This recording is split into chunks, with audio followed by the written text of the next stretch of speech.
হয়েছে? তুমি আমার পথ আটকে দাঁড়ালে কেন? এই মরুভূমি আমার রাজ্য। এইখানে গত 200 বছরেও কোনো মানুষ আসার সাহস পায়নি। তুই কে যে এইখানে এসেছিস? আমি গিয়েছিলাম ঝংকার নদীতে, সেখানে আমার সঙ্গীরা আমাকে ফেলে চলে গেছে। এখন আমি একা একা আমার রাজ্য ফেরার পথ খুঁজে বেড়াচ্ছি। কি বলছিস তুই? ঝংকার নদী থেকে তো কেউ কোনোদিন বেঁচে ফিরেনি। তুই ফিরলি কিভাবে? তুই তো বীর পুরুষ, কিন্তু ঝংকার নদীতে কেন গিয়েছিলি? আমি সেখানে গিয়েছিলাম নদীর তলদেশ থেকে নাগমণি নিয়ে আসতে। তারপর নাগকে আহত করে আমি নাগমণি নিয়ে এসেছি, কিন্তু সেটা আমার কাছে নেই এখন। তোর বীরত্বের কাছে আমি মাথা নত করলাম, কিন্তু যে নাগকে তুই আহত করে এসেছিস সে তোকে ছাড়বে না। সে আসবে তোর কাছ থেকে নাগমণি নিতে। কিন্তু আমার কাছে তো নাগমণি নেই, তাহলে আমি তার কাছ থেকে কিভাবে রক্ষা পাবো? কোনো উপায় জানা থাকলে বলো আমাকে। সেই নাগের সাথে তোকে লড়াই করতে হবে এবং তাকে চিরতরে শেষ করে দিতে হবে, তাহলেই তুই তার থেকে রক্ষা পাবি। তোমাকে অসংখ্য ধন্যবাদ বালুর দানব, আমাকে সাহায্য করার জন্য। এখন তুমি যাও, সাবধানে যেও। বালুর দানব রঘুর সাহসিকতার সামনে মাথা নত করে ফেলেছে। এখন আমাদের বিকল্প রাস্তা দিয়ে যেতে হবে রঘুকে শেষ করার জন্য। কি সেই বিকল্প রাস্তা? ওই বালুর দানবকে আমি আমার বশে নিয়ে আসছি, তারপর আমার নিয়ন্ত্রণে দানব রঘুকে শেষ করে দিবে।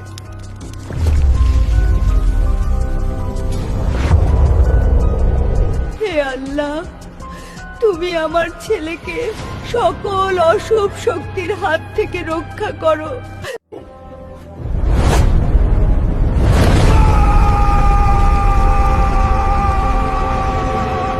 তোমার কি হলো দানব? রঘু, তোকে তোর রাজ্যে ফিরে যেতে দিব না। আজকে তোকে এখানেই বালির সাথে মিশিয়ে দিব। তুমি আমার সাথে বিশ্বাসঘাতকতা করেছো। তোমাকে শেষ করে হলেও আমাকে আমার রাজ্য ফিরতে হবে, কারণ সেখানে আমার মা বন্দি অবস্থায় আমার অপেক্ষা করছে। হে জাদুর পাথর, আমাকে একটা তরবারি দাও।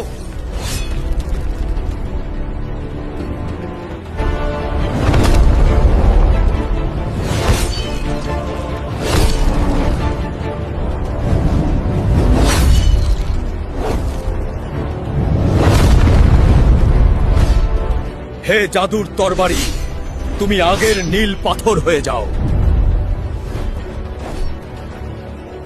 মা, আমি আসছি।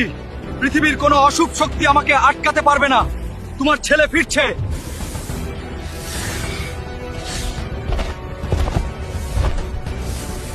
রঘু পরীর দেওয়া একটি জাদুকরী পাথরের শক্তি নিয়ে বালুর দানবকে বালুর সাথে মিশিয়ে দিয়েছে। এখন আমি নিজেই সেখানে যাব রঘুকে শেষ করতে।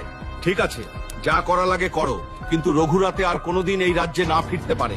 আর আগামী 1 সপ্তাহের মধ্যেই ওকে শেষ করতে হবে।